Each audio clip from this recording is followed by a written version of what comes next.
Yes, good morning students. आज हम लोग चैप्टर 24 हिंदी मीडियम अर्थशास्त्र क्लास 12 एमपी बोर्ड के स्टूडेंट्स, राइट। और आज पहला दिन है चैप्टर 24 का। चैप्टर का नाम है सरकारी बजट तथा अर्थव्यवस्था, ठीक। भाग एक मतलब कि आज हम इस चैप्टर का पहला उसमें है, फिर ऐसा भाग 2 बनेगा। 2 दिन की क्लास या कोशिश करूंगा, वैसे तो आज ही कंप्लीट कर दूं पर शायद ही होगा, तो 2 क्लास में ये चैप्टर कंप्लीट हो जाएगा, ठीक है। तो स्टार्ट करते हैं बच्चों। तो चैप्टर सरकारी बजट तथा अर्थव्यवस्था, सबसे पहले तो हम पढ़ने से पहले कुछ चीज़ों को समझेंगे बेटा, ठीक है। देखिए, सबसे पहला शब्द यहाँ पर बजट है, ठीक है। बजट का मतलब क्या होता है? हमारे घर में भी ये हर साल होता है, हमारे घर में हर महीने होता है। हमारे पेरेंट्स क्या करते हैं, जितनी हमारी महीने की या साल की इनकम है, राइट, वो देखते हैं कि भैया हम एक साल में अभी कितना कमाएंगे, है ना, अगले महीने हम कितना कमाएंगे और हमारे उस महीने में क्या खर्चे हैं, राइट। ये हम हमारे दिमाग में, हमारे पेरेंट्स के दिमाग में ऑटोमेटिक ये कंपैरिजन होता है। आप पूछ के देखिएगा उनसे, हमेशा वो खर्चा करते समय ये ध्यान रखते हैं कि उनके पास में इनकम कितनी है, आय कितनी है। तो बजट यही है। बजट फ्यूचर के बारे में, याद रखना, भविष्य के बारे में अनुमान लगाना है। क्या अनुमान लगाना है?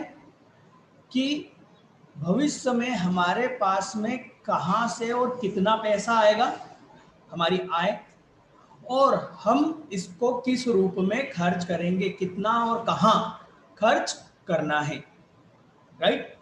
तो भविष्य की ये वित्तीय योजना है एक तरह से, जो अनुमान लगाया जाता है, अनुमानित होती है, याद रखना है ना, फाइनल अमाउंट नहीं होता, अनुमान लगाया जाता है कि भविष्य में कहाँ से पैसा आएगा और कहाँ खर्च होगा। इसी को हम क्या कहते हैं, बजट, सामान्य भाषा में समझने के हिसाब से। अब किताबी भाषा में जाएंगे तो थोड़ा सा वो कुछ ऐसे शब्दों का उपयोग तो करेगा ना बेटा जो तुम आपको याद ना हो सके। अब बात आती है सरकारी बजट क्या होता है। जिस तरीके से हम हमारा बजट बनाते हैं, सरकार भी अपना बजट बनाती है। सरकार अपने आने वाले साल के लिए पहले ही प्लानिंग कर लेती है, और वो ये देखते हैं, सरकार, गवर्नमेंट ये देखती है कि उन्हें कहाँ कहाँ से कितना पैसा आएगा और उन्हें कहाँ कहाँ कितना पैसा खर्च करना है। इसकी एक प्लानिंग हो जाती है जिसको हम बोलेंगे वित्तीय योजना, राइट।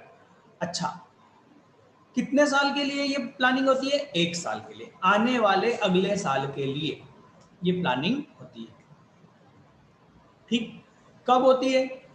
पहले तो 31 मार्च को होता था, पर जब मोदी सरकार आ गई, गवर्नमेंट आ गई मोदी जी की, तो उन्होंने अब इसको 31 जनवरी कर दिया। 30-31 जनवरी को ये सरकारी बजट लेके आते हैं। मतलब 30-31 जनवरी को ही ये प्लान कर लेते हैं कि आने वाले अप्रैल से अगला 31 मार्च के बीच में सरकार की कहां से पैसा आएगा सरकार के पास में, और कहां कहां और कितना कितना पैसा जाएगा, इसकी प्लानिंग हो जाती है, ठीक है। और इसी के आधार पर, क्योंकि सरकार को ये पैसा लाना होता है, देखिए पैसा ऑटोमेटिक तो नहीं आएगा ना, सरकार को कुछ ना कुछ प्लानिंग करनी पड़ती है कि कैसे अगले साल हम कितना पैसा लाएंगे और कितना पैसा हमें खर्च करना है। तो पैसा कैसे आएगा, इसकी जो इसके लिए वो कई तरह की क्या करते हैं, पॉलिसीज बनाते हैं, नीतियां बनाते हैं, ठीक है, नीति बनती है, ठीक है। चलिए अब हम इसको पढ़ के देख लेते हैं कि बजट क्या होता है ना। सिंपल सी भाषा में सरकार का बजट, है ना। तो हम यहां से लिखेंगे इसको, ठीक है। बजट को एक विस्तृत मतलब बड़ा आर्थिक विवरण, जो कि आर्थिक जानकारियां देता है ना, आर्थिक विवरण के रूप में परिभाषित किया जा सकता है जिसमें सरकार की आय और व्यय का ब्यौरा होता है। आय, कहां से आया पैसा और कहां गया का क्या होता है, डिटेल होती है, ब्यौरा। इस प्रकार बजट सरकार की आय एवं व्यय का एक याद रखना, एक वार्षिक विवरण है, राइट, एक वर्ष का वार्षिक विवरण है, इसको हम ये कहेंगे, है ना, जिसमें 1 अप्रैल से 31 मार्च तक की अवधि में समस्त अवधि में राजस्व और व्यय का अनुमान होता है। ओ हो सर, ये राजस्व क्या होता है? चिंता मत करो, बहुत जल्दी हम समझ जाएंगे राजस्व क्या होता है। आय को ही राजस्व बोलते हैं, बट यहाँ पर थोड़ा सा अंतर बड़ा है, मतलब इस शब्द का मतलब बड़ा है, आगे समझ में आ जाएगा। पूरा वीडियो देखोगे सब समझ में आ जाएगा, ठीक है। स्पीड में नहीं बढ़ाना वीडियो को, ठीक है। तो आय, इसको हम सामान्य भाषा में समझे, आय और व्यय का अनुमान है, ठीक है। अनुमान है, ध्यान रखो, अनुमान है ना, पक्का बात नहीं है, एक अनुमान लगाया जा रहा है।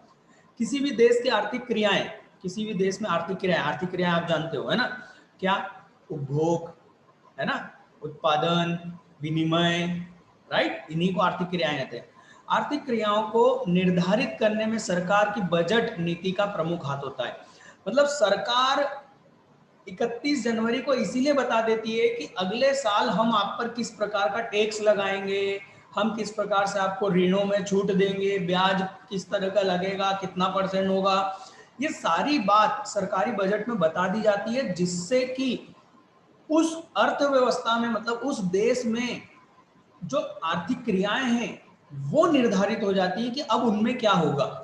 बिल्कुल, सरकारी बजट का हमारी अर्थव्यवस्था पे बहुत ही ज्यादा महत्व प्रभाव पड़ता है, बहुत ही ज्यादा, मतलब ये कहें कि बहुत हद से ज्यादा इम्पैक्ट पड़ता है उसी के अनुसार, क्योंकि देखिए सरकार ने जो नियम बनाए हैं उसी के अनुसार बिजनेस होगा, सब उसी के हिसाब से होगा, राइट, तो उसी का इफेक्ट पड़ना, सबसे बड़ा असर तो उसी का होता है, ठीक है। अब हम यहाँ पर कोई सी भी एक परिभाषा ले सकते हैं, ठीक।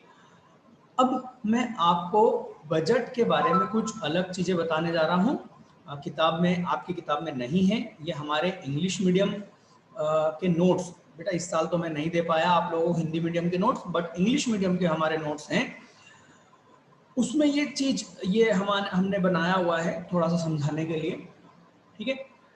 बट ये इंग्लिश में है, कोशिश करना हिंदी में, मैं इनके शब्द हिंदी में ट्रांसलेट करूंगा, आप समझने की कोशिश करना, और कोशिश कर सको तो वीडियो को रोक रोक कर, ये जिस तरीके से बना हुआ है, जहां जहां मैं हिंदी शब्द बोल रहा हूँ आप वहां वहां वो हिंदी शब्द लिखते जाना, तो आपके पास भी ये बन जाएगा, ठीक है।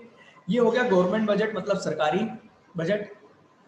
2 प्रकार के होंगे, रेवेन्यू बजट, रेवेन्यू को इंग्लिश हिंदी में आयगत बोलते हैं, और अभी हमने देखा था राजस्व, राइट, है ना, तो इसको आयगत राजस्व बजट भी बोलेंगे, ठीक है। और आयगत, इसको पहले तो आप लिख लेना आयगत बजट। कैपिटल बजट को पूंजीगत कहेंगे। अब बात को समझना है ना, रेवेन्यू और कैपिटल ये एक दो महत्वपूर्ण शब्द हैं जो मैं अकाउंट की क्लास से समझाते हुए आ रहा हूं बच्चों को 11th से। मैं उनको 11वीं में ही समझाता हूं कि बेटा इन 2 शब्दों को अकाउंट में अच्छे से समझ लो, और यदि आप इनको डिटेल में समझना चाहते हैं तो हमारा इस पर वीडियो भी है, अकाउंट का 11th बेसिक अकाउंट का वीडियो हमारे हैं यूट्यूब पे ही, वहां पर आपको रेवेन्यू और कैपिटल में डिफरेंस समझ में आ जाएगा। बट मैं जानता हूं आप उस वीडियो पे अभी नहीं जा पाएंगे, इसलिए मैं यहाँ पर थोड़ा कुछ समझाने की कोशिश करूंगा कि क्या होता है रेवेन्यू, क्या होता है कैपिटल। रेवेन्यू को हिंदी में कहते हैं आयगत, कैपिटल को पूंजी। देखो बेटा, आपने प्रॉफिट एंड लॉस अकाउंट तो देखा होगा अकाउंट में, है ना, तो प्रॉफिट एंड लॉस अकाउंट में क्या आता है, इनकम आती है, प्रॉफिट्स इनकम आती है, और एक्सपेंसेस और लॉस आते हैं, राइट, जो केवल एक ही साल से और उसी साल से संबंधित हो वही आते हैं, उन्हीं को रेवेन्यू कहते हैं। मतलब कि प्रॉफिट एंड लॉस अकाउंट में जो भी आता है उसको हम क्या बोलते हैं, रेवेन्यूज आइटम, रेवेन्यूज आइटम। ठीक, अब आयगत मदे, तो ये आयगत मदे क्या होती है? आयगत मदे केवल एक ही वर्ष से संबंधित होती हैं, ये उसी साल की इनकम या उसी साल के खर्चे होते हैं। ठीक, दूसरा ये रेकरिंग नेचर के होते हैं। रेकरिंग का मतलब होता है बार बार होने वाले।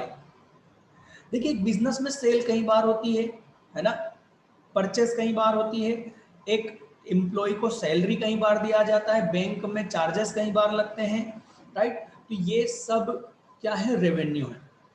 ठीक है, देखो एक्चुअल में ये पूरा चैप्टर इन दो वर्ड्स पे ही डिपेंड है। यदि आप समझना चाहते हैं, आप चाहते हैं कि आप किसी चीज को रटे नहीं, तो रेवेन्यू और कैपिटल में डिफरेंस बहुत जरूरी है क्लियर होना। पर प्रॉब्लम ये है मेरे बच्चे कि मैं एक ही वीडियो में वो सारी चीज़ें पूरी डिटेल में क्लियर नहीं कर सकता, क्योंकि पता चला कि हम इकोनॉमिक पढ़ते पढ़ते अकाउंट पढ़ने चले गए। तो कोशिश करना हमारा जो वीडियो है वो ज़रूर देखना, है ना, तो आपको उससे क्लियर हो जाएगा। और फिर भी कोशिश कर रहा हूँ आप लोगों को यहाँ समझाने की। अब कैपिटल का मतलब, पूंजीगत का मतलब जो बैलेंस शीट में आते हैं। बैलेंस शीट में क्या क्या आता है, असेट और असेट और लायबिलिटी। ठीक है, अब देखना रेवेन्यू में पहला क्या आ गया, रेवेन्यू रिसिप्ट, मतलब आयगत प्राप्ति, आयगत प्राप्ति, आयगत खर्चे। अब आयगत प्राप्ति का मतलब क्या हुआ, आपको कमीशन मिला। मैं एक बिजनेस के हिसाब से बता रहा हूं, अभी बजट के हिसाब से नहीं बता रहा हूं मैं आपको, सरकारी बजट के हिसाब से नहीं आता बता रहा हूं मैं, सिर्फ एक बिजनेस के बारे में हिसाब से बता रहा हूं कि बिजनेस में रेवेन्यू क्या आती है। और ध्यान रखना जब भी हम रेवेन्यू की बात करें तो हम बैलेंस शीट सॉरी हमको क्या दिखना चाहिए, प्रॉफिट एंड लॉस अकाउंट दिखना चाहिए हमें, इमेजिन होना चाहिए ना। तो आप देखोगे कि प्रॉफिट एंड लॉस अकाउंट के क्रेडिट साइड में क्या क्या आता था बेटा, कमीशन मिला, सेल्स, राइट, डिस्काउंट मिला, है ना। इनडायरेक्ट इनकम, डायरेक्ट इनकम सब क्या है, रेवेन्यू है। प्राप्ति, आयगत प्राप्ति, प्राप्ति मतलब पैसा आया, प्राप्ति, रिसिप्ट का मतलब हमेशा क्या होगा, मिला, मिल गया, है ना। सेल से पैसा मिला, कमीशन से पैसा मिला, हमारी रेगुलर इनकम, हमारी हमारे व्यवसाय की रेगुलर इनकम को हम क्या बोलेंगे, रेवेन्यू इनकम। ठीक है, आयगत प्राप्ति। और हमारे व्यवसाय के रेगुलर खर्चे, दिन प्रतिदिन के रेगुलर खर्चे, आयगत व्यय, आयगत खर्चे। ठीक है,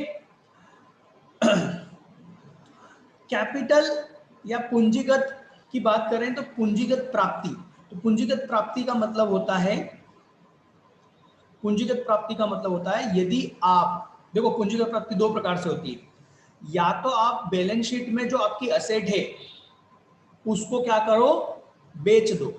असेट को बेचोगे तो असेट को बेचना क्या दिन प्रतिदिन का काम है क्या, नहीं, असेट बेचना दिन प्रतिदिन का काम नहीं है, ये कभी कभार होने वाला है। तो रेवेन्यू मतलब कि आगम बार बार होने वाली चीज है, और पूंजीगत बार बार नहीं होती, राइट। अब पूंजीगत प्राप्ति का मतलब हुआ कि असेट को बेचना। यदि हम असेट को बेचेंगे तो हमें जो पैसा मिलेगा उसको हम पूंजीगत प्राप्ति कहेंगे। ठीक है, और या तो हम किसी और से लोन लेंगे, मतलब लायबिलिटी लेंगे, लोन लेंगे मतलब लायबिलिटी लेंगे, तो वो भी पूंजीगत प्राप्ति होगी। क्यों, क्योंकि लोन लेना क्या रोज का काम है क्या, नहीं, है ना। तो दिन प्रतिदिन के जो काम होते हैं वो होते हैं आगम। ठीक, जैसे सेल करना, सेल से जो पैसा आया, डेटर से जो पैसा वसूल करा, ठीक, कमीशन मिला, राइट, डिस्काउंट मिला, ये सब प्राप्तियां हुई, दिन प्रतिदिन की प्राप्तियां हुई, इनको रेवेन्यू बोलेंगे। और उसी तरह दिन प्रतिदिन के खर्चे, सैलरी देना, गुड्स खरीदना, है ना, किराया देना, ये सब दिन प्रतिदिन के खर्चे हैं, ये रेवेन्यू मतलब आयगत व्यय हुए। आप ध्यान देना, इसमें जब हम बात कर रहे हैं रेवेन्यू में, तब हम कैपिटल तब हम लाभ हानि खातों में जो मदें आती हैं उनके बारे में बात कर रहे हैं, जरा ध्यान देना। पर जब हम पूंजीगत की बात करते हैं तब हम बैलेंस शीट में जो असेट और लायबिलिटी होती है उनकी बात करते हैं। जैसे कि अभी मैंने आपको बताया पूंजीगत प्राप्ति दो प्रकार से होगी, या तो आप असेट को बेच दो, असेट को बेचोगे तो जो पैसा मिलेगा पूंजीगत प्राप्ति। दूसरा लायबिलिटी ले लो, मतलब कि लोन ले लो, तो क्या हो गया, हमारे सिर पर क्या आ जाएगी, लायबिलिटी, मतलब कि पैसा आ जाएगा, है ना भाई। लोन लेंगे तो पैसा तो आएगा और लायबिलिटी भी आएगी, ठीक। उसी तरह से पूंजीगत खर्चे, तो पूंजीगत खर्चे जिसमें, अब इसका उल्टा कर दो, हमने जिस प्राप्ति करी ना, अब उसका उल्टा कर दो। यदि हम असेट खरीदेंगे तो पैसा जाएगा, तो असेट खरीदने में जो पैसा जाएगा पूंजीगत खर्चा। लायबिलिटी का पेमेंट जब करेंगे, भुगतान जब करेंगे दायित्व का, तो पैसा जाएगा पूंजीगत व्यय। बेटा ये जानना बहुत जरूरी है, क्योंकि आगे इन्हीं शब्दों को बार बार दोहराया जाएगा। एक ही लाइन में वो ये चारों शब्दों का उपयोग कर लेगा, आपको समझ में ही नहीं आएगा कि हुआ क्या। यदि आप रटने जाओगे तो, समझोगे तो बहुत आसान हो जाएगा याद करना। इसलिए मैं अब आगे बढ़ रहा हूं। यदि आपको नहीं समझ में आया हो अभी भी, वीडियो को फिर से पीछे करो, फिर से समझो क्या हो रहा है। ये समझना बहुत जरूरी है, नहीं तो चैप्टर बिल्कुल हाथ में नहीं आएगा आपको, और रटना मार नहीं सकते इसमें, ये भी मैं बता दूं आपको, ठीक। और ऐसे ही चैप्टर छोड़ते जाओगे तो कुछ नहीं बचेगा चैप्टर, क्योंकि इसके बाद वाले चैप्टर और धमाकेदार है, ये तो कुछ भी नहीं है। इसलिए मैं यहाँ पर आपको दम लगा रहा हूँ, यहाँ समझाने की कोशिश कर रहा हूँ कि ये चैप्टर मत छोड़ना, इसको समझ ही लेना, क्योंकि आगे के ऐसे चैप्टर हो सकते हैं जिसमें आप उनको छोड़ दो। ये आसान है, पर समझने के बाद आसान है, रट्टा मारने में बहुत मुश्किल है, ठीक है। तो चलिए अब हम आ जाते हैं सीधे हमारे नोट्स पर, हमारे चैप्टर पर। तो बच्चों आप यहाँ देख रहे होंगे, अब हम सीधे पढ़ रहे हैं बजट के घटक। देखिए मैं किताब के अनुसार नहीं पढ़ाऊंगा, है ना, यदि किताब के अनुसार ही मैंने पढ़ा दिया तो फिर मेरे पढ़ाने और किताब में अंतर क्या होगा, ठीक है ना। अब यहाँ पर देखो, आपके इस चैप्टर के जो क्वेश्चन बैंक है गवर्नमेंट ने जो जारी करा है, उसमें क्या क्या है। तो उसमें सरकारी बजट का अर्थ है, ये बहुत सारी चीजें हैं, बहुत सारे प्रश्न है बेटा, बहुत सारे। इन सभी को आसानी से तभी याद कर पाओगे जब आप इनमें अंतर समझ पाओगे। तो अभी हम कर रहे हैं सरकारी बजट के प्रमुख अवयवों को समझाइए। अवयव मतलब घटक, 4 नंबर का क्वेश्चन है। देखिए इसमें हमको कैसे लिखना है, ठीक।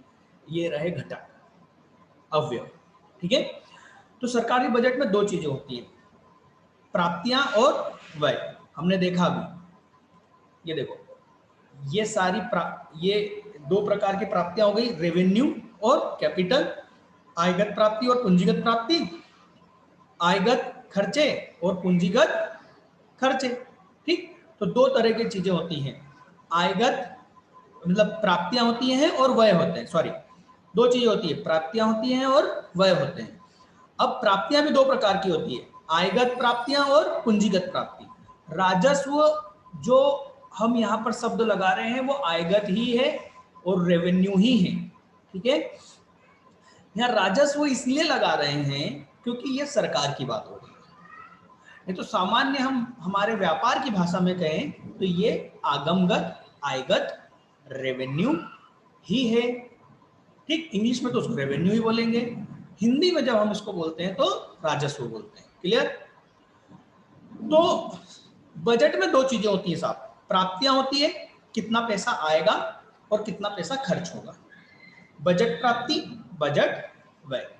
अब हमने अभी देखा कि प्राप्तियां दो प्रकार की होगी, देखो हमने हमारे नोट्स में यहाँ पर देखा था, ये रिसिप्ट मतलब प्राप्ति, तो आप राजस्व प्राप्ति और पूंजीगत प्राप्ति। राजस्व राजस्व खर्चे और पूंजीगत खर्चे। तो दो चीजें होती है, प्राप्ति और खर्चे। ठीक, अब यहां पर पढ़ के देख लेते हैं, बहुत आसान है। बजट प्राप्तियों से अभिप्राय सरकार के एक वित्तीय वर्ष, एक वर्ष के लिए है ना, एक वित्तीय वर्ष के दौरान सभी साधन, जितने भी उसके आय के साधन हैं, इनकम के, है ना, आय के साधन से प्राप्त होने वाली अनुमानित, अनुमान है ना, मौद्रिक आय से है। ठीक, इसे दो भागों में वर्गीकृत किया गया है, दो भागों में बांटा गया है। प्रथम राजस्व मतलब आयगत, रेवेन्यू। दूसरा पूंजीगत प्राप्ति, कैपिटल। ठीक है, अब देखो, अब मेरे को आप खुद पहले सोचो भाई, सरकार की कितनी इनकम हो सकती है, जरा खुद सोचो कहां कहां से हो सकती है, सरकार को पैसा कहां कहां से मिलता है। तो देखो, सरकार टैक्स लगाती है, इनकम टैक्स, जीएसटी सुना होगा, इस सब से सरकार को क्या मिलता है, आय होती है।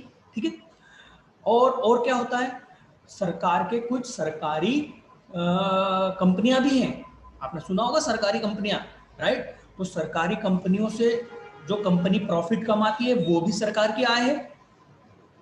ठीक है, पहले जैसे सरकार के बसें चलती थी, गवर्नमेंट बसें चलती थी, अभी भी चलती है, पर पहले पूरी तरीके से चलती थी। तो गवर्नमेंट जो सरकारी बसें चलाती थी, तो सरकारी बसें चलाने से जो टिकट बेचते थे, वो टिकट से जो पैसा मिलता था वो भी सरकार की आय है, राइट। इसके साथ साथ हॉस्पिटल, गवर्नमेंट हॉस्पिटल में आप जाते हैं, आप देखते हैं कि गवर्नमेंट हॉस्पिटल में 5 रुपए या 10 रुपए की हम एक स्लिप बनाते हैं, पर्ची, तब जाके हम डॉक्टर को दिखा पाते हैं। वो 5-10 रुपए की जो भी पर्ची बनती है वो सरकार की आय है। ठीक है, तो सरकार कहीं मेले लगाती है, आपने देखा होगा गवर्नमेंट मेले लगाती है, तो मेले में भी वो क्या वसूलती है, टैक्स वसूलती है, सरकार की आय है। सरकारी कंपनियों में होने वाला प्रॉफिट सरकार की आय है। ठीक है, तो ये सब क्या हो गई, सरकार की आय हो गई। ठीक, अब इन आय में हमको अंतर करना पड़ेगा। देखो, सरकार को पैसा और किस तरीके से भी मिल सकता है, सरकार यदि अपनी असेट को बेच दे तो सरकार को पैसा मिलेगा, आया, प्राप्त हुआ, प्राप्ति कहलाएगी। ठीक, और सरकार यदि लोन लेती है तो क्या होगा, प्राप्ति होगी, पैसे तो मिलेंगे ना। तो लोन लेने से पैसा आएगा, भाई पैसा किस किस से आएगा हम वो देख रहे हैं, है ना। तो अभी तक जितने भी एग्जांपल दिए फिर से सुन लेना एक बार पीछे जाके। ठीक, लोन लेने से भी पैसा आता है और असेट को बेचने से भी पैसा आता है।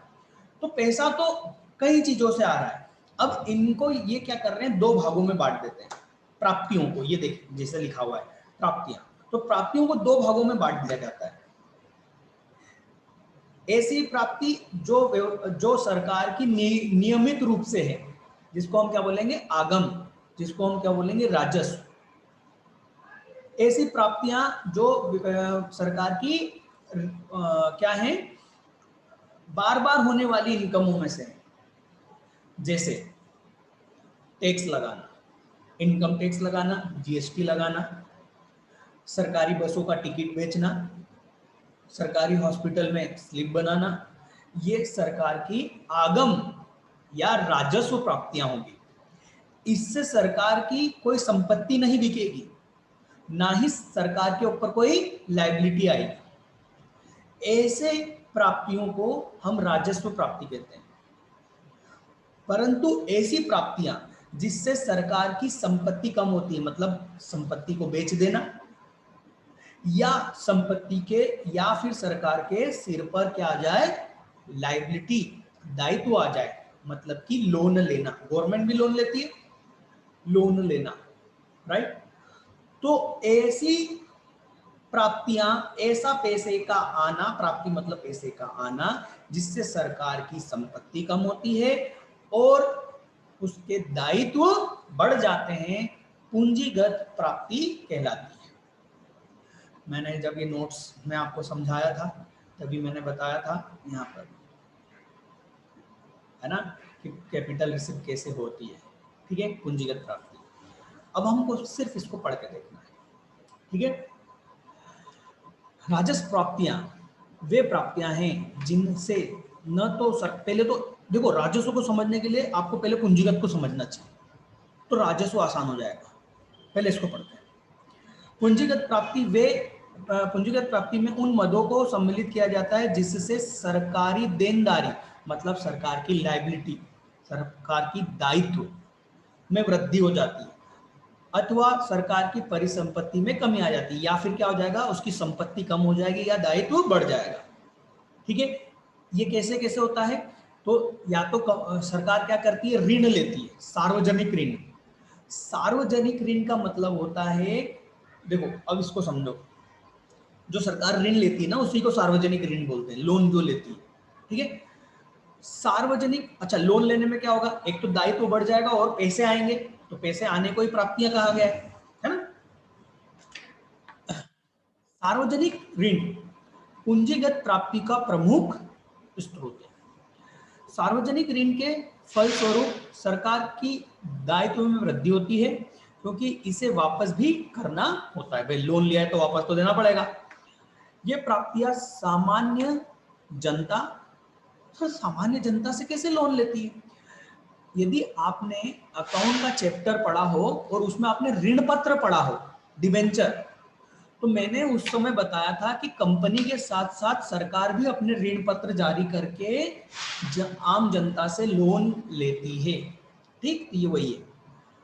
भारतीय रिजर्व बैंक, हम रिजर्व बैंक जानते हैं, आरबीआई, आरबीआई से लोन ले सकती है, या शेष विश्व से, कहीं से भी विश्व में किसी देश से लोन ले सकते हैं। जैसे आपने कई बार सुना होगा पाकिस्तान ने बहुत सारा लोन ले रखा है चाइना से, और चाइना उस लोन के बदले पाकिस्तान पे कब्जा करते जा रहा है। राइट, बिल्कुल होता है। एक सरकार दूसरी सरकार से, दूसरे देश की सरकार से लोन ले सकती है। ठीक, तो लोन लेने से, ऋण लेने से क्या होगी, प्राप्ति होगी, पर ऐसी प्राप्ति क्या होगी, पूंजीगत होगी। ठीक, ऋणों की वसूली करना, बिल्कुल, हमने किसी और को पैसा दे रखा है तो हमारी संपत्ति है, पर जब हम ऐसी संपत्ति को वसूल करते हैं, मतलब किसी और से वो पैसा, हमारा पैसा वसूल करते हैं, तो पैसा भी आएगा और हमारी संपत्ति भी कम हो जाएगी, क्योंकि हमको किसी और से लेना था, हमारी संपत्ति थी, हमने ले लिया, हमारी संपत्ति कम हो गई। तो हमने जिनको एडवांस दे रखा है पैसा, जिनको लोन दे रखा है, सरकार भी तो लोन देती है, तो जब सरकार किसी और को लोन देती है, जब उन लोन को वो वसूल करती है, तो उसके पास में पैसा आता है सरकार के पास। सरकार जिसको लोन देती है, सरकार जब लोन देती है तो सरकार के लिए वो क्या है, संपत्ति। जब उस लोन को वो पैसों में वापस प्राप्त कर लेती है तो सरकार की संपत्ति कम हो जाती है। ठीक है, विनिवेश, निवेश का मतलब होता है पैसा लगाना, जाना। जब सरकार किसी नई कंपनी को चालू करती है या किसी कंपनी में पैसा लगाती है, तो उसको बोलते हैं निवेश करना। इसमें तो पैसा जा रहा है। विनिवेश इसका उल्टा होता है। सरकार जब कंपनी में अपने हिस्सेदारी को बेच देती है, या किसी अपनी सरकारी कंपनी को ही पूरा बेच देती है, तो सरकार जब अपनी संपत्ति को बेचेगी, कंपनी को बेचेगी, तो उसको पैसा मिलेगा, उसी को विनिवेश कहेंगे। देखो यहां लिखा है, विनिवेश निवेश की विपरीत धारणा है। इसके अंतर्गत सार्वजनिक क्षेत्र, सार्वजनिक क्षेत्र, देखो बेटा यहां पर याद रखना, सार्वजनिक का मतलब सरकारी होता है।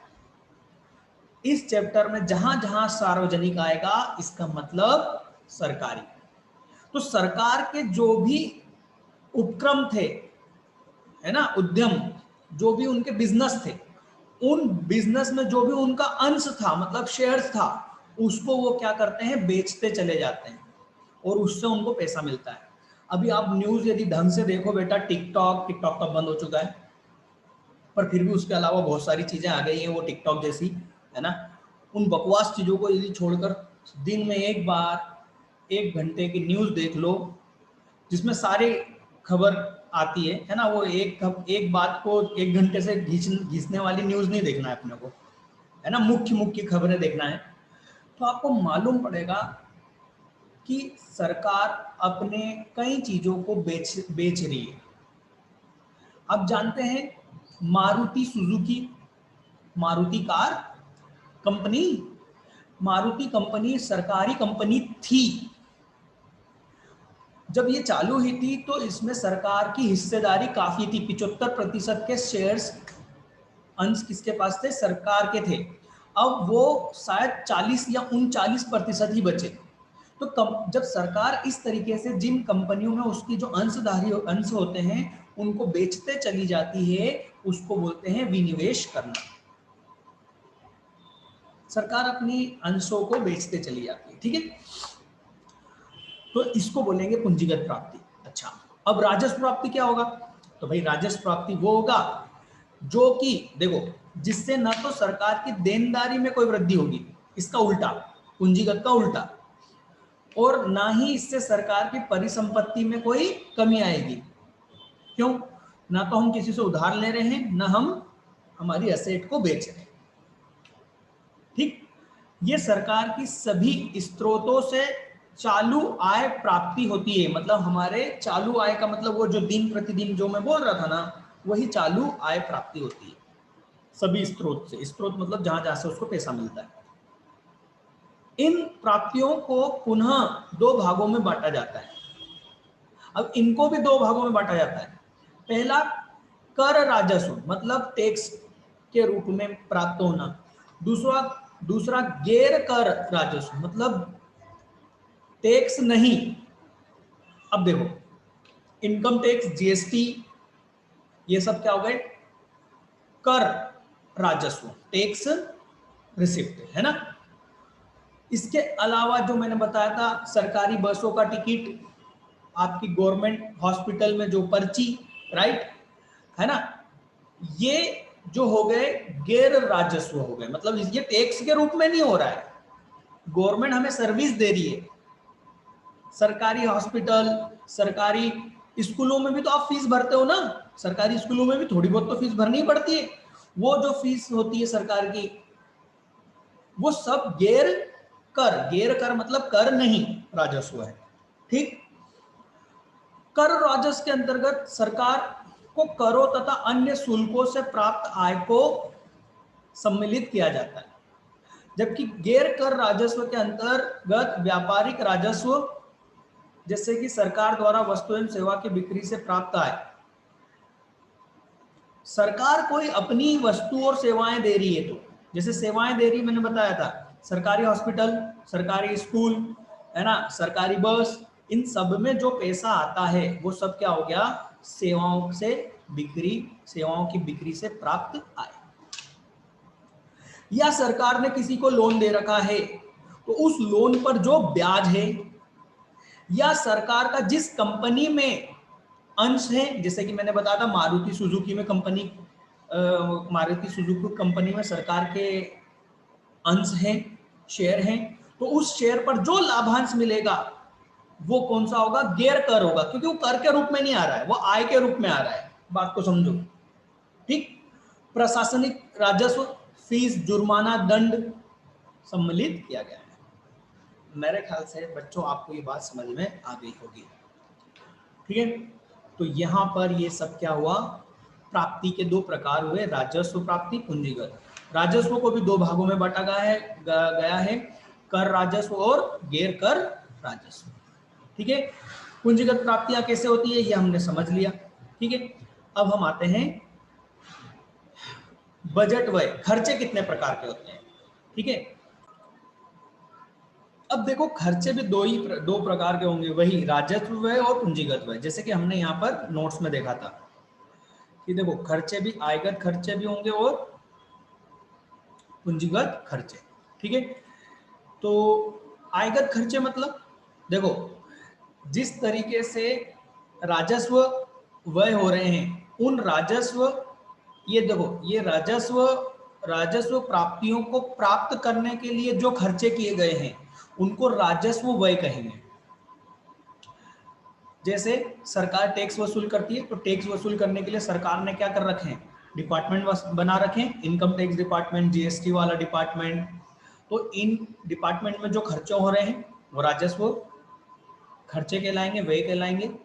वैसे ही जब सरकार ने जो ये सेवाएं देने के लिए जो खर्चे कर रहे हैं, जैसे कि सरकारी बस चल रही है तो सरकारी बस के कंडक्टर, ड्राइवर और सरकारी बस का मेंटेनेंस, पेट्रोल, उस सरकारी डिपार्टमेंट के खर्चे, राइट, है ना। जितने भी सरकारी कार्यालय हैं इन सब में होने वाले खर्चे, उन सभी लोगों की इनकम, मतलब उन लोगों की सैलरी, है ना, सरकारी सैलरी, शिक्षकों की सैलरी, राइट, जितने भी सरकारी कार्यक्रम चल रहे हैं उन सारे सरकारी कार्यक्रमों पर किया गया खर्चा राजस्व व्यय होगा, दिन प्रतिदिन के खर्चे।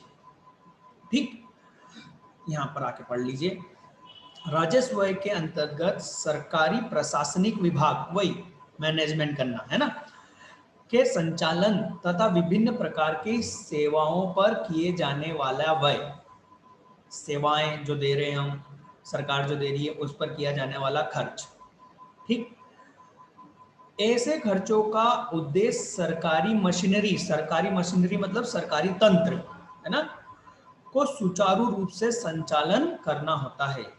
ये खर्चे प्राय नियमित होते हैं। देखो रेगुलर बोला था ना मैंने, नियमित, रेगुलर खर्चे, है ना, दिन प्रतिदिन के खर्चे, जैसे सरकारी कर्मचारी के वेतन, सरकारी ऋणों पर ब्याज। बिल्कुल, सरकार ने यदि पिछले साल कोई लोन ले रखा है तो उसका ब्याज अब भरना पड़ेगा बेटा, तो वो जो लोन लिया है उस पर जो ब्याज है वो कौन सा, राजस्व व्यय है।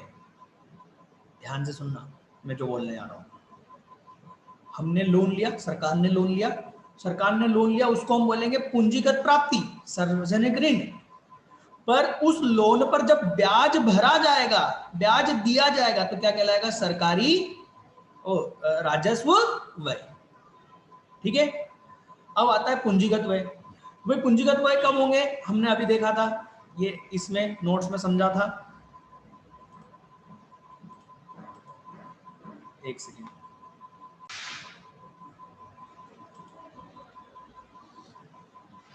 हमने समझा था, है ना, कि पूंजीगत व्यय क्या क्या होते हैं। ठीक है, जैसे हम जब, अरे यहाँ लिखा हुआ है यार, पढ़ के देख लो। पूंजीगत व्यय से अभिप्राय एक वित्तीय वर्ष में सरकार ने उस अनुमानित व्यय से है जिससे परिसंपत्ति का निर्माण होगा। मतलब संपत्ति जब हम खरीदेंगे तो जो खर्चा होगा वो कौन सा होगा, पूंजीगत खर्चा होगा।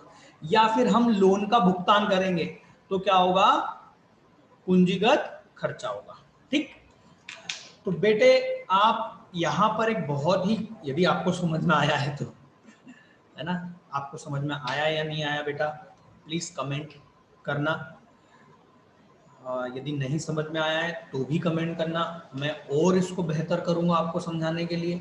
बट अभी तो नहीं होगा, पर कोशिश जरूर करूंगा, है ना। और समझ में आया है तो जरूर बताएं, क्योंकि उससे मुझे ये मालूम पड़ता है, ये फीडबैक है ना, मुझे मालूम पड़ता है कि मैं जिस वे में पढ़ा रहा हूँ वो तरीका सही है।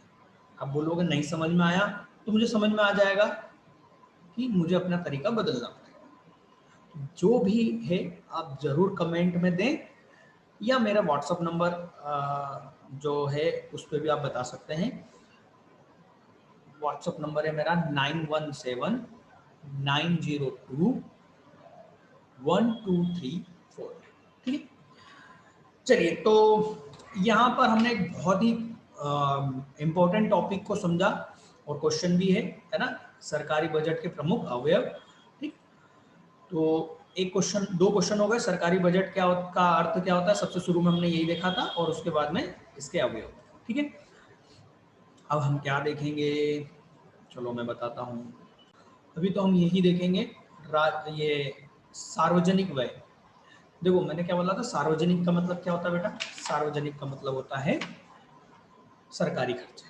ठीक, तो सरकारी, पब्लिक का मतलब होता है बेटा सरकार। बिल्कुल, क्योंकि सरकार कौन चुनता है, पब्लिक, राइट, जनता। तो जनता पर किए गए खर्चे सार्वजनिक व्यय, और वो कौन करता है, तो दूसरा व्यक्ति थोड़ी करेगा, सरकार खर्च करेगी। तो सरकार के खर्चे सार्वजनिक व्यय। तो ये जो सार्वजनिक व्यय, ये दोनों सार्वजनिक व्यय हैं, राइट। तो सबसे पहले क्या आ जाएगा, राजस्व व्यय। ठीक, तो राजस्व व्यय को हमने यहाँ शॉर्टकट में पढ़ा, अब हम इसको डिटेल में पढ़ रहे हैं। क्योंकि मान लो 4 नंबर में ये क्वेश्चन आ जाए कि सार्वजनिक व्यय को समझाइए, सिर्फ 4 नंबर में, तो 4 नंबर में इतने 2 छोटे पॉइंट तो लिखेंगे नहीं, फिर हमको डिटेल में लिखना पड़ेगा, वो आगे का है। सर क्वेश्चन बैंक में तो वो क्वेश्चन नहीं है, कोई दिक्कत नहीं, पर आगे का चैप्टर समझने के लिए ये समझना बहुत जरूरी है। क्वेश्चन आंसर जरूरी नहीं है, बट चैप्टर को समझने के लिए जरूरी है, इसलिए ध्यान से समझना। जरूरी नहीं होगा तो मैं भी अपना गला नहीं दुखाऊंगा। ठीक है, सरकार के वे सभी खर्चे जो भौतिक या वित्तीय परिसंपत्ति का निर्माण नहीं करते, हमने अभी समझा था राजस्व व्यय कौन से होते हैं, ऐसे खर्चे जो संपत्ति का निर्माण नहीं करते, उन्हें राजस्व व्यय कहा जाता है। और इन खर्चों का संबंध सरकारी विभाग, सरकारी कार्यालय के संचालन, विभिन्न सेवाओं, सरकारी ऋणों पर ब्याज आदि से है। ठीक, पूंजीगत हम पढ़ चुके हैं, है ना, ये वही है जो ऊपर हमने देखा था, ये यहाँ पर है ना, ये दोनों को समझाया है। फिर उसके आगे क्या आगे की बात देखते हैं।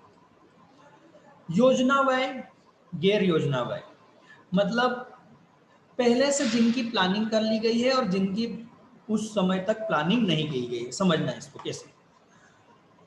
इससे अभिप्राय उस अनुमानित व्यय से है, अनुमान हमेशा अनुमान ही है ये ना, एक्चुअल नहीं है, अनुमान है, जिसे चालू पंचवर्षीय योजना, अब पंचवर्षीय योजना क्या होती है ये मैं नहीं बताऊंगा, ये आप इसके पहले की छोटी क्लासों में समझ चुके पंचवर्षीय योजनाएं क्या होती है। नहीं मालूम है बेटा तो मैं नहीं जानता क्योंकि इतनी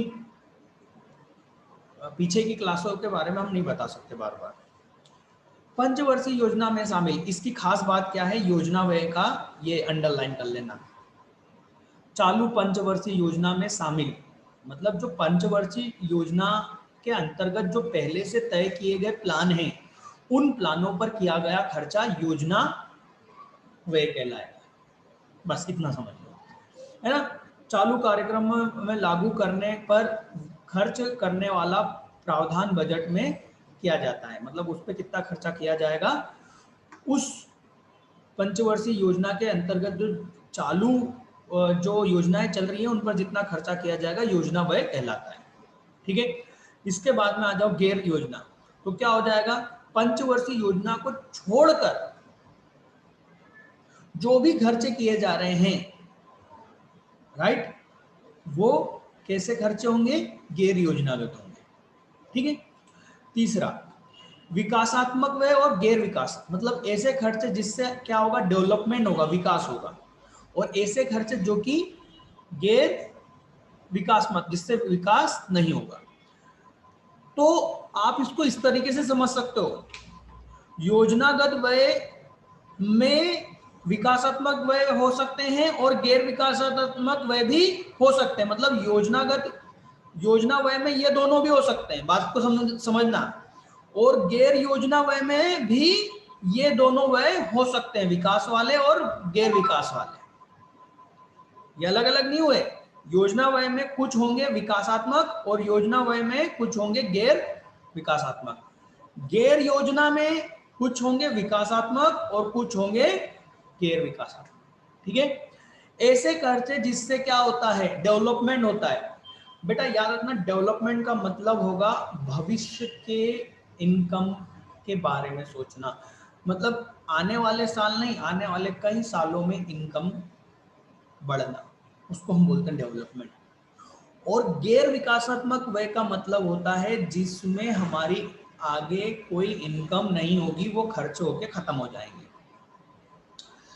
जैसे कि आपके पिताजी ने एक मकान खरीदा किराए पर देने के लिए, उन्होंने मकान खरीदा, अब वो उसको किराए पर दे देंगे, तो जो मकान खरीदने का जो खर्चा होगा वो पूंजीगत खर्चा हुआ पहले तो, और वो कौन सा हुआ, विकासात्मक। क्यों, क्योंकि इससे भविष्य में आपकी क्या होगी, आय होगी। और यदि वो पहले से प्लानिंग कर रखी है तो वो कौन सा होगा, योजना व्यय होगा। बात तो समझो, नहीं समझ में आया फिर से पीछे जाओ और फिर से सुनो। ठीक है, और गैर योजनागत व्यय क्या होंगे?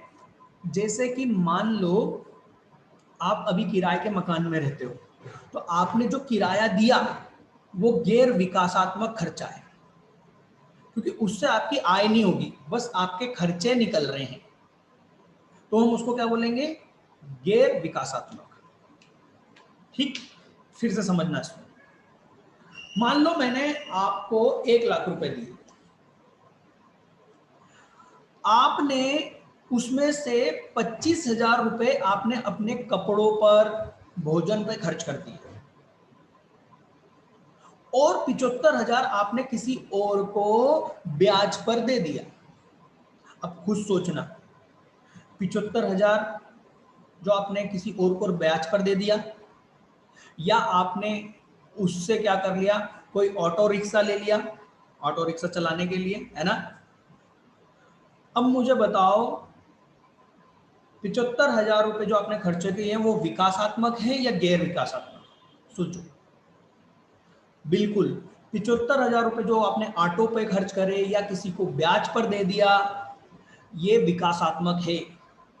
जबकि जो 25,000 रुपए आपने कपड़े खरीद लिए, खा पी लिया, ये बस चला गया, ये गैर विकासात्मक व्यय है। ठीक, तो यही चीज सरकार के साथ में भी होती है।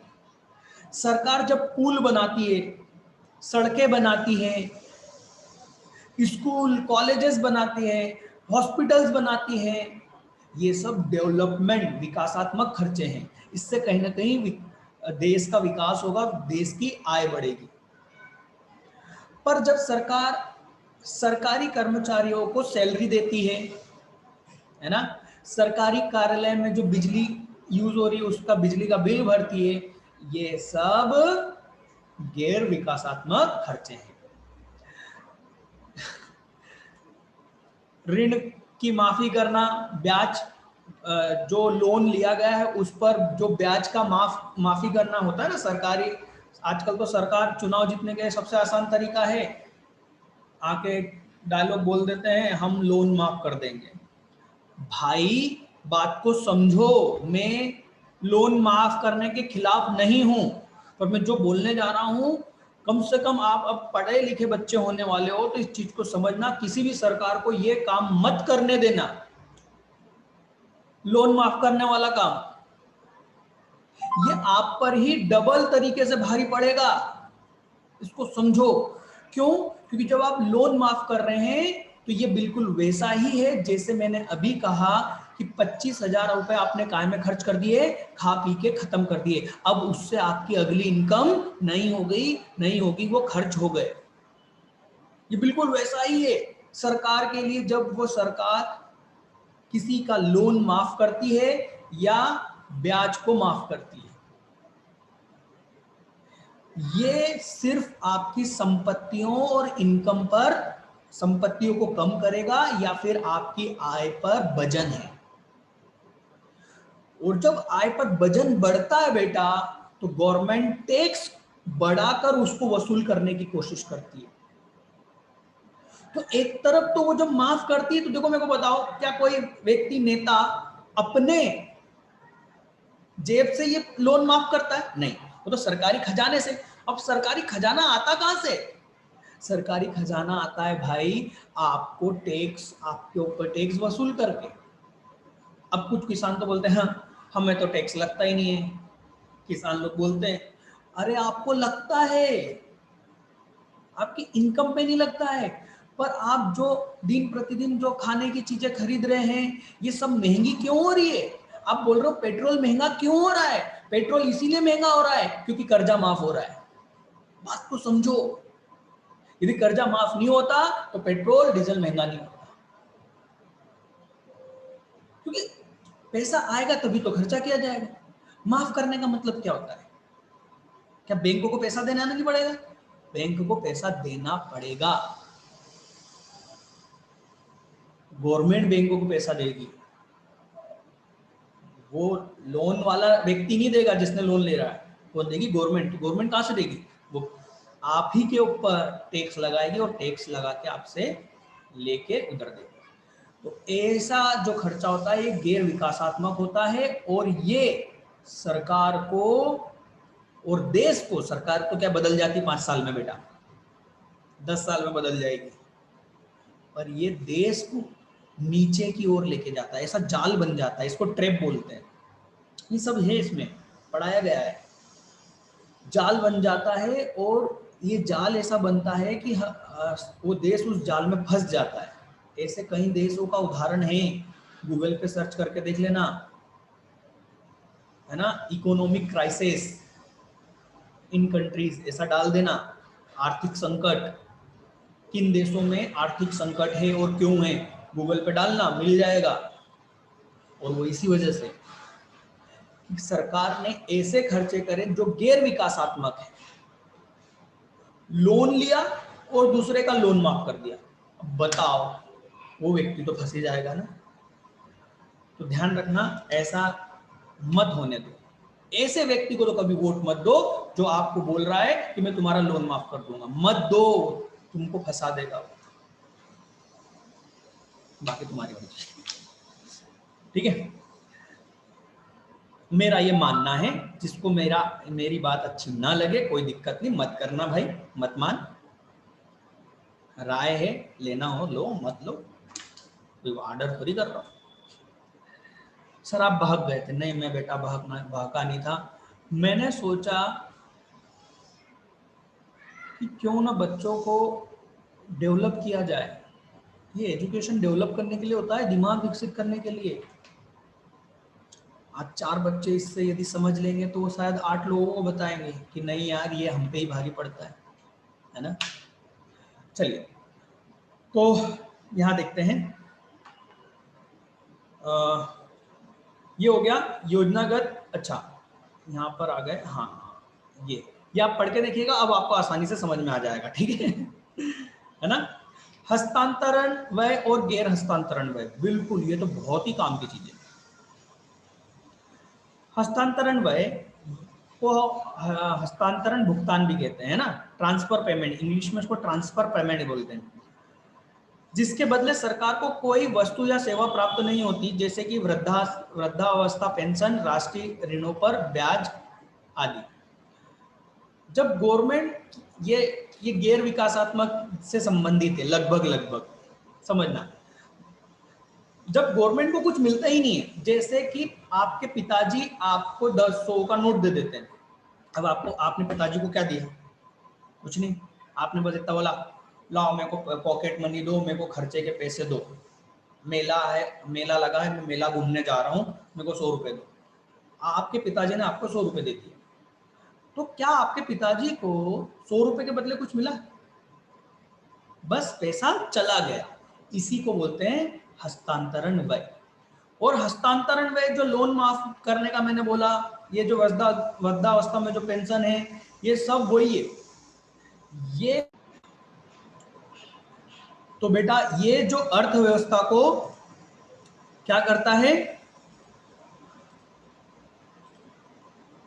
अर्थव्यवस्था को ये नुकसान पहुंचाता है। याद रखना, हस्तांतरण व्यय ऐसा व्यय जिसमें एक तरफ से केवल पैसा ही जा रहा है, दूसरे में बदले में कुछ मिल नहीं रहा, उसको बोलते हैं हस्तांतरण व्यय। दान कर देना, दान करना हस्तांतरण व्यय है ना। तो ये सरकार, ये देश के लिए बहुत घातक होता है, याद रखना, है ना। तो ये कहाँ काम आएगा, जब हम एक और चैप्टर है, ये देखो, ये वाला नेशनल इनकम वाला, राष्ट्रीय आय वाला, उसमें ये काम आएगा, ठीक है। और गैर हस्तांतरण व्यय का मतलब जिसमें हमें कुछ ना कुछ मिलेगा, उसको हम क्या बोलेंगे, गैर हस्तांतरण व्यय, ठीक है। तो बेटा आज के लिए इतना ही। इसमें हमने आज बहुत महत्वपूर्ण चीजें समझी हैं। अब मैं आगे का जो चैप्टर है उसको समझाने में ज्यादा टाइम नहीं लगाऊंगा, क्योंकि आपने इसमें इस चैप्टर में आने वाली जो कॉन्सेप्ट हैं, जो शब्द हैं, उनको समझ लिया है, ठीक है। अब अगला चैप्टर हम बड़ी मुश्किल से आधे घंटे में 30 मिनट में कंप्लीट कर देंगे, ठीक है। तो आज के लिए बेटा इतना ही।